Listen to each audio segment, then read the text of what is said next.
మరిన్ని వార్తల కోసం please subscribe me Amaravati news.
రాముడు పిచ్చవు ఎంత 20 ఏమన్నారు కదా, ఏం పెట్టాలా నేను వెళ్ళి ఆ ఫోన్ కావాలన్నా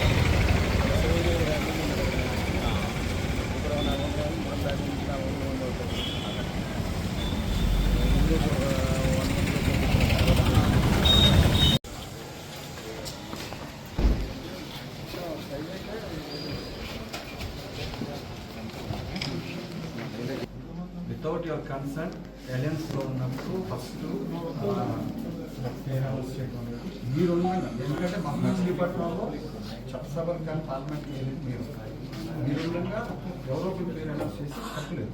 ఎందుకంటే you guide the central office అలాంటిది లేదు. దాని గురించి అది కరెక్ట్ కాదంటే is not a small leader అన్నారు, మీకు అన్నీ తెలుసు. ఆయనకి అన్ని వర్గాల్లోని అలవోలు ఇటు గూడూరు మండలం కూడా మంచి స్ట్రాంగ్ బేస్ ఉంది. మీరు తమను న్యాయం చేయాలి. ఎందుకంటే బీఎస్పీ నుంచి ఆ రోజున డైరెక్ట్గా వచ్చి జనసేనలో అంతమంది పని చేస్తుంటే ఆయన టౌన్ ప్రెసిడెంట్ కూడా వద్దన్నమాట.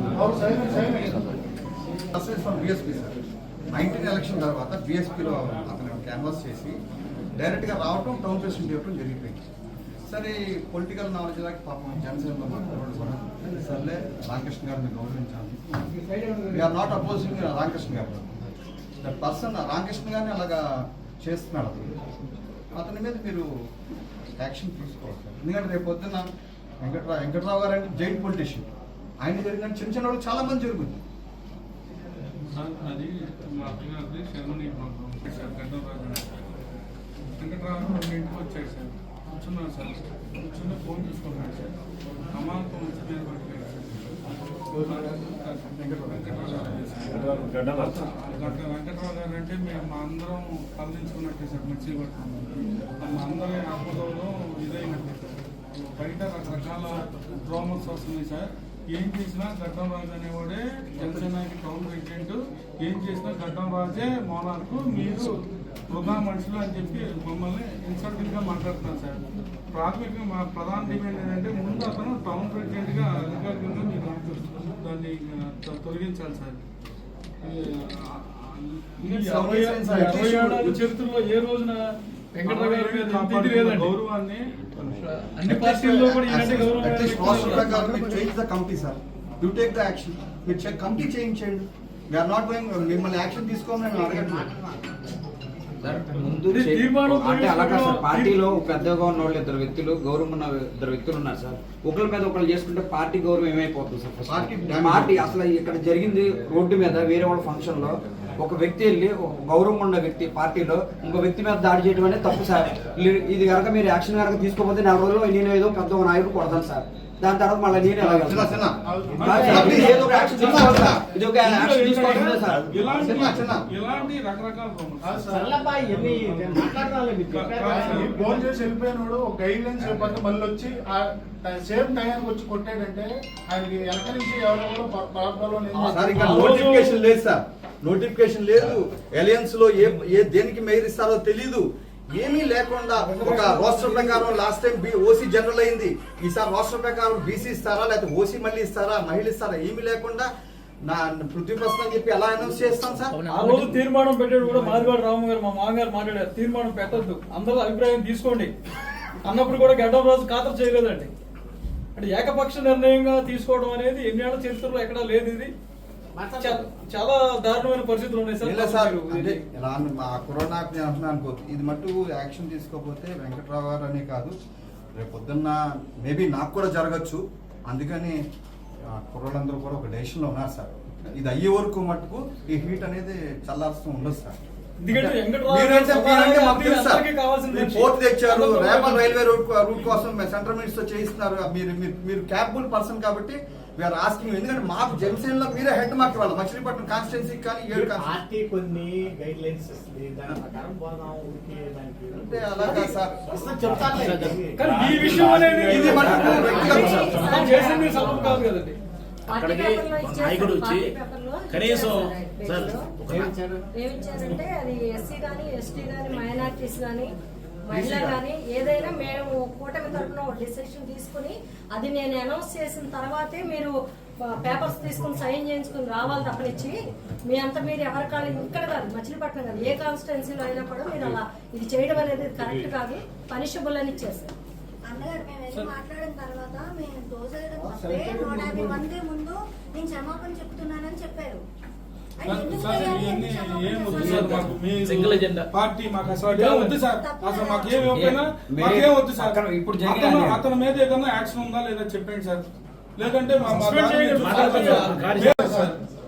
అతని విషయంలో కనుక సార్ వేరే పార్టీ పల్సడిపోయాం కదా సార్ మనం. దీని వల్ల మన పార్టీ కూడా చాలా డ్యామేజ్ అయింది సార్. చాలా డ్యామేజ్ అవుతుంది. వెంకటరావు గారు ఆయన కొట్టినా వెంకటరావు గారు తప్పని మీ వెంకటరావు గారు వెనకాల ఉన్నాం సార్. ఎవరు న్యాయం ఉంటే అదే న్యాయం చేయండి మీరు. మొదట నుంచి అంతే. ఇదే జరుగుతుంది సార్. ఎవరినైనా ఒంటెత్తు సరే పోకడండి. వ్యక్తిగతంగా అయితేనే అక్కడ వండేస్తున్నారు. ఏదన్నా చిన్న తేడా వస్తే రామాక ఆఫీస్కి అంటున్నారు. ఫస్ట్ ఎప్పుడో 2021లో నాకు జరిగింది. ఇది అంచెలంచెలకు ఒక్కొక్కరు జరుగుతూ ఉంది.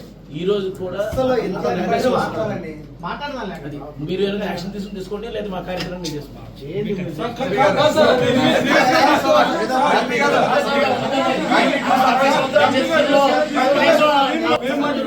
ఏమైనా కోల్పోతాం సార్. ఏమైనా కోల్పోతాం సార్. పార్టీ నుంచి కనుక వేరే యాక్షన్ లో అయితే మేము ఏమైనా కోల్పోతాం సార్. సీరియస్గా తీసుకున్నాం సార్.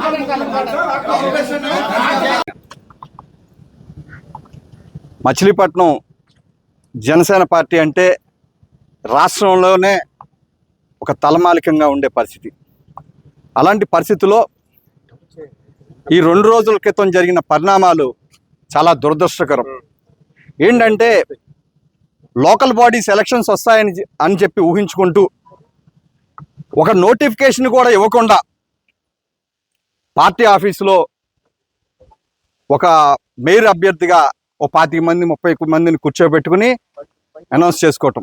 ఒకటి ఆలోచన చేయాలి, జనసేన పార్టీ ఇండివిజువల్గా వెళ్ళట్లేదు, అలయన్స్లో ఉంది కాబట్టి ఖచ్చితంగా కూటమిలో అన్ని పార్టీలు కూడా జనసేన పార్టీకి ఇస్తారు.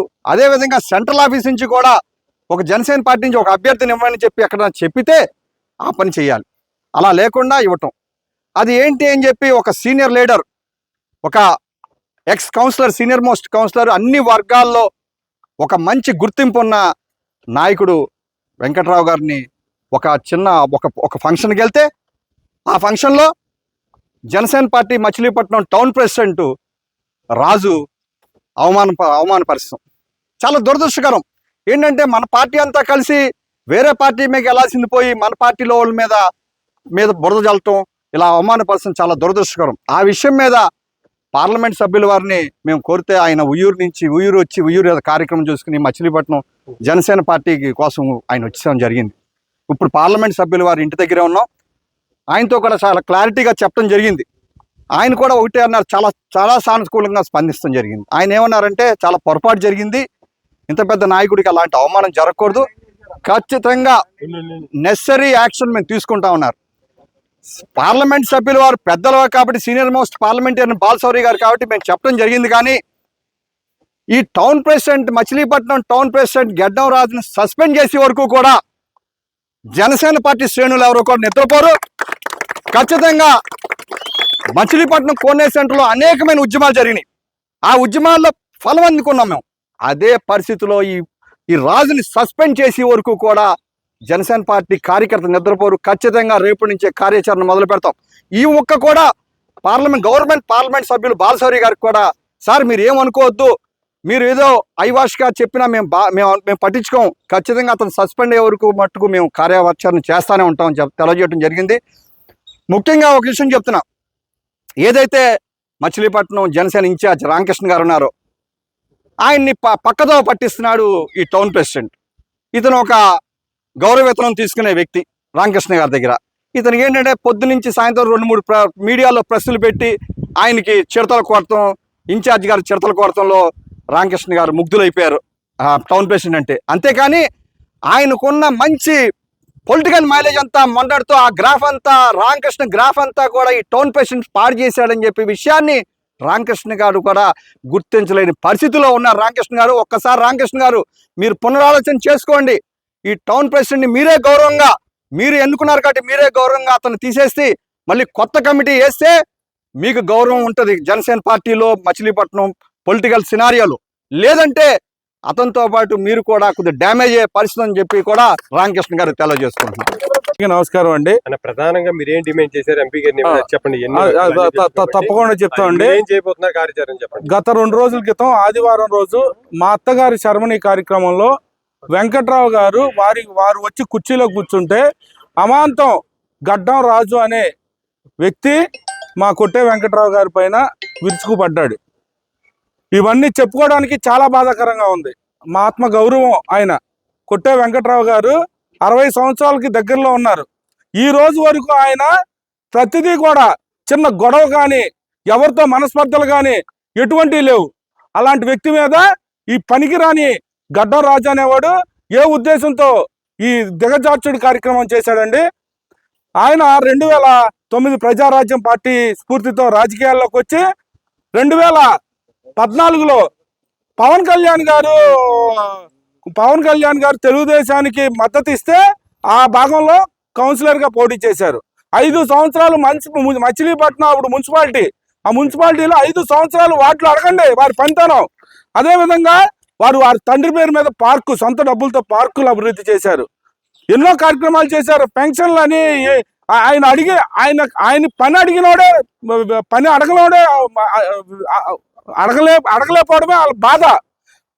ఉదయం 5 గంటలు మొదలుపెట్టి రాత్రి 9 గారు నిరంతరం ప్రజల కోసం అందుబాటులో ఉన్న వ్యక్తి మన కొట్టే వెంకట్రావు గారు. ఆయన తదుపరి మొన్న ఎలక్షన్లో మేయర్ అభ్యర్థిగా తెలుగుదేశం పార్టీ తరఫున వారు పోటీ చేశారు. అలాంటి గొప్ప వ్యక్తిని మేము 2023 సంవత్సరంలో జనసేన పార్టీకి మేమందరం వెళ్ళి రిక్వెస్ట్ చేసి వారిని, మీలాంటి వ్యక్తి జనసేన పార్టీలో ఉన్నారంటే మీరు స్ఫూర్తిగా వచ్చిందే పవన్ కళ్యాణ్ స్ఫూర్తితోనే మీరు రాజకీయాల్లోకి వచ్చారు. కాబట్టి మీరు కంపల్సరిగా మీలాంటి వాళ్ళు మచిలీపట్నం జనసేన పార్టీలో మీలాంటి బలమైన నాయకులు కావాలని మేము అందరూ ప్రాధాయపడితే వారు వచ్చారు. వారు వచ్చేటప్పుడు అడిగారు, నేను గతంలో మేయర్గా పోటీ చేసి వచ్చాను, నాకు వేరే ఏం కోరికలు లేవు, పార్టీ కోసం నిరంతరం కష్టపడతాను, నాకు మేయర్ పదవి ఇప్పించండి అనే ఉద్దేశంతో ఆయన వచ్చారు. తర్వాత పెద్దలు మాట్లాడుకున్నారు. తదుపరి 2024 సంవత్సరంలో కూటమి ఫామ్ అయిన తర్వాత వారు ఎన్ని కార్యక్రమాలు చేశారంటే, కొనిదల వారి విజయం కొట్టేవారి లక్ష్యం అని 25 కార్లు వేసుకుని మొత్తం రాష్ట్ర వ్యాప్తంగా తిరగడమే కాకుండా ఎలక్షన్ కూడా అయిపోయిన తర్వాత ఎమ్మెల్యేలకి ఎంపీలకి వారు కార్లు పంపించి వారు ఎన్నో సేవలు చేశారు. టీ హబ్బులు పెట్టారు. మన నామినేషన్ రోజు ఎన్నో వినూత్న కార్యక్రమాలు చేశారు. సైకిల్తో మన ఎంపీ గారు మన గాజు గ్లాస్ గుర్తు జనాల్లోకి వెళ్ళట్లేదంటే వీధికి ఒక సైకిల్, ఒక మైక్ పెట్టి గ్లాసు 6వ నెంబర్ 2 6 2 6 అని వినూత్నంగా ప్రచారం చేసిన కొట్టే వెంకట్రావు గారి పైన ఈ రోజు ఆ గడ్డం రాజు పార్టీకి 7 సంవత్సరాల నుంచి ఏం చేశాడంటే ఒక పార్టీ కార్యక్రమం చేశాడా? ఒక ఇన్ఛార్జిని ఎవరినైనా తీసుకొచ్చి చేశాడా? ఏ పార్టీ కార్యక్రమం అయినా ఒక్కడే తుండేసుకుని వస్తాడు, వెళ్ళిపోతాడు. అలాంటి వ్యక్తి కొట్టే వెంకట్రావు గారి మీద అనుచితంగా దాడి చేస్తే అతను ఈ రోజు వరకు ఎటువంటి యాక్షన్ లేదు. గౌరవ ఎంపీ గారిని కోరాం, అయ్యా ఆయన మా ఆత్మగౌరవం, మా మచిలీపట్నానికి ఎంతో మందికి స్ఫూర్తిదాయకం. అలాంటి వ్యక్తి పైన అలాంటి వ్యక్తి గడ్డరాజు అనే అతను చేసిన దాడికి మేము ప్రతిఘటిస్తున్నాం. వెంటనే మీరు జనసేన పార్టీ నుంచి అతను సస్పెండ్ చేయాలి. అదేవిధంగా నగర అధ్యక్షుడిగా ముందు వెంటనే నగర అధ్యక్షుడిగా అతను తొలగించి పార్టీకి న్యాయం చేయాలని మేమందరం కూడా కోరాం. అదేవిధంగా రిప్రజెంటేషన్ కూడా ఇస్తున్నాం ఇప్పుడు. అలాగే బండి రామకృష్ణ గారు కూడా ఇదే విషయం మీద వారికి కూడా తెలియపరిచాం. వారు పైకి తెలియపరుస్తా అన్నారు. ఇప్పుడు ఇది గనక గౌరవం అందరికీ కూడా చెప్తున్నాం, మేము ఏ పార్టీని అయితే నమ్మి నిస్వార్థంగా అన్ని వదులుకొని దేనికైనా సిద్ధమని నిలబడ్డామో అలాంటి వ్యక్తుల్లో ప్రతిరోధమైన వ్యక్తి కొట్టే వెంకటరావు గారు. ఈ రోజు వారికి జరిగిన దాన్ని పార్టీ తన బాధగా తీసుకుని ఆ గడ్డం రాజు పైన వెంటనే చర్యలు తీసుకోవాలి. లేని పక్షంలో అతని పైన మేము ఏదో ఒక కార్యాచరణ ప్రకటిస్తూనే ఉంటాం. దీని మటుకు మేము ఎట్టి పరిస్థితుల్లో వదిలే ప్రసక్తిలో లేవని తెలియపరచుకుంటున్నాం. గత 4 రోజుల మట్టి అనేక అనుమానాలు, అనేక ఏదో అందరిలో జనసేన పార్టీలో ఏదో జరిగిపోతున్నట్టుగా వీడియోలు వాటిలో వస్తున్నాయి. ఏం జరగల, అంతా అన్నదమ్ముల్లాగానే ఉన్నాం. ఎందుకంటే ఒక మేయర్ సీట్ కోసం నేను ట్రై చేస్తాను, ఇంకెవరైనా ట్రై చేయొచ్చు. అధిష్టానం వాళ్ళ పని వాళ్ళు చేయాలి. ఆయన ఆలోచించి ఎవరు సామర్థ్యం ఉంది, ఎవరు గెలుస్తారని ఆలోచించి వాళ్ళు చేస్తారు. దాన్ని మీరు పెద్ద చేయొద్దని చెప్పి ఎంపీ గారు చెప్పారు. ఆయన మాట కట్టుబడి మేమందరం కూడా నడుస్తాం. పార్టీ పవన్ కళ్యాణ్ గారు దృష్టికి తీసుకెళ్ళి పవన్ కళ్యాణ్ గారు చెప్పారంట, ఎవరో మాట్లాడొద్దు, ఎవరో ఏం మాట్లాడొద్దు, నేను వచ్చాక నేను పిలిచి దాన్ని బట్టి స్థానిక ఎలక్షన్లు అయిన మరి షెడ్యూల్ వచ్చిన తర్వాత నేను మాట్లాడుతాను, అప్పటి వరకు ఎవరు ఏం మాట్లాడొద్దు అని పవన్ కళ్యాణ్ గారు మన ఎంపీ గారు చెప్పారు. ఎంపీ గారు అదే మాట చెప్పారు. ఇవన్నీ చిన్న ఆశపడుతున్నా తప్పే ఉంది, అందరూ ఆశపడతారు. దాంట్లో అధిష్టానం దానికి సామర్థ్యాన్ని బట్టి ఎవరికైతే అంటే ఆశపడతాం తప్పు కాదు సార్. అంటే కొట్టుకునే స్థాయికి వెళ్ళిపోయింది కదా ఇక్కడ జనసేన అనేది, 2 వర్గాలుగా చీలిపోయి కొట్టుకునే స్థాయికి వెళ్ళింది. దాని మీద వాళ్ళు అస్సలు లేదు, గడ్డవరాజును సస్పెండ్ చేయాలని చెప్పి వాళ్ళు వచ్చి ఎంపీ గారిని కలిసారు. దీని మీద మీరు ఏం మాట్లాడారు? ఎవరు విడిపోలేదు, మీరు అలా అంటున్నారు. కాకపోతే ఇంత పెద్ద కుటుంబం మీద మాట అనుకుంటారు, చిన్న ఏదైనా కోపం తోసుకుంటారు తప్ప దీన్ని పెద్ద కొట్లాట మనిషి పూర్తిగా కొట్లాటలకు ఉద్దేశం జరిగి కొట్లాటలు ఏం జరగల. అంటే వాళ్ళు డిమాండ్ చేస్తున్నారు గడ్డవరాజు అని అతను సస్పెండ్ చేయాలి, అతను నగర అధ్యక్షుడి నుంచి కూడా. దాని మీద ఎంపీ గారు ఏమన్నారు? దాని మీద అసలు మాట్లాడదు, దాని మీద అసలు విషయం లేదు, మీరేమి మాట్లాడద్దు. అవన్నీ ఏదైనా పవన్ కళ్యాణ్ గారు వచ్చి ఆఫీస్కి పిలిపిస్తారు, అక్కడ మాట్లాడతారు. ప్రైవేట్ కార్యక్రమానికి వెళ్ళి టౌన్ ప్రెసిడెంటే కొట్టే వెంకటరావు గారి మీద పడ్డారు, కావాలనే చేశారు అన్న. నేను ఆ ఫంక్షన్కి వెళ్ళకపోతే తర్వాత ఏదో గొడవ జరిగిందంటే నేను అప్పుడే అలా జరగడం పొరపాటు తప్పది, ఎవరి మీద ఎవరు చేసుకుంటాం కనుక జరిగింది కనుక సిఐ గారు నేను సారీ చెప్పించాం. అక్కడ కొంతవరకు మేము మాట్లాడి ఇంకోటి చెప్పారు, పెద్ద పార్టీ పెద్దలు చెప్పాం, మేము మాట్లాడతాం, మీరు ఎక్కువ చేయొద్దని చెప్పి పార్టీ. ఇది పవన్ కళ్యాణ్ దృష్టికి మీరు తీసుకెళ్లారంటే జరిగింది కదా, నగరాధ్యక్షుడు పట్టణాధ్యక్షుడిగా ఉన్నాడు ఇతను, ఒక మేయర్ రేస్లో ఉన్నామో ఏదైనా మీ కార్యకర్తనే మీద చేస్తున్నారు, ఇది మీరు పైకి పవన్ కళ్యాణ్ గారి దృష్టికి తీసుకెళ్లారా? ఎంపీ గారి దృష్టిలో పెట్టారు అంతే. ఎంపీ గారి దృష్టిలో పెట్టాం, పార్టీలో పెద్దలు ఉన్నారు, చక్రవర్తి గారు, ఆయన దృష్టిలో పెట్టాం.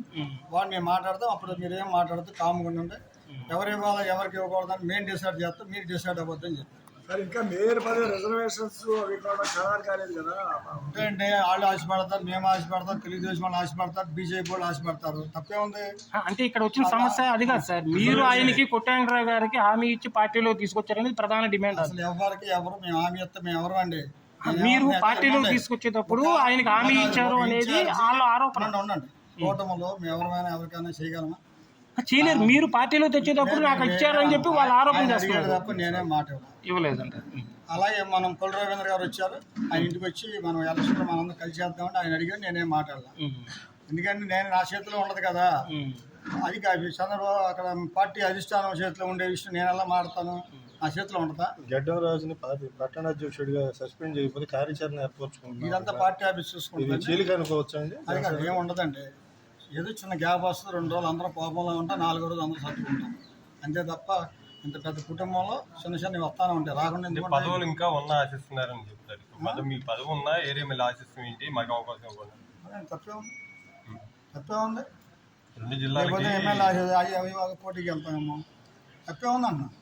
ఆశపడతాం అంటే వాళ్ళు సామాన్యమైన చంద్రబాబు నాయుడు గారు ఉన్నారు,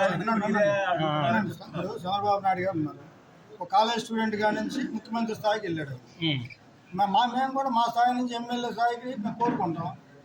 మేము వస్తున్నాం, ఎమ్మెల్యే వచ్చాం. అదే సార్ ఇన్ఛార్జ్ ఇప్పుడు ఎమ్మెల్యేగా పోటీ చేసి మళ్ళీ మేయర్ దానికి మీరు కిందకు వస్తాం ఏంటి? కార్యకర్తలు నమ్ముకున్న ఆనందం ఉందనిపిస్తుంది. అంతే కదా సార్ అంటే పార్టీని నమ్ముకున్న కార్యకర్తలు మేమేమైపోవాలి, అన్ని పదవులు ఆయనే తీసుకుంటే అన్ని వచ్చింది అంటే మీకు డిసిఎంసీ ఉంది, మీ అబ్బాయికి ఎయిర్పోర్ట్ ఉంది, అన్ని వాళ్ళ కుటుంబానికి వేస్తున్నారు. మా కార్యకర్తలకు ఏంటి అని కార్యకర్తలకు మేము నమ్ముకున్న వాళ్ళు మరి మాకేం వస్తాయి అని న్యాయం అని వాళ్ళు డిమాండ్ చేస్తున్నారు. అది తప్పు లేదు, ఎవరైనా డిమాండ్ చేసినా ఇది మన చేతిలో పని కాదు. అంతా కూడా పార్టీ నిర్ణయించుకొని అబ్బాయి నీకు ఒకటి ఉంది కదా నువ్వు ఆగంటే మేము అయిపోతాం.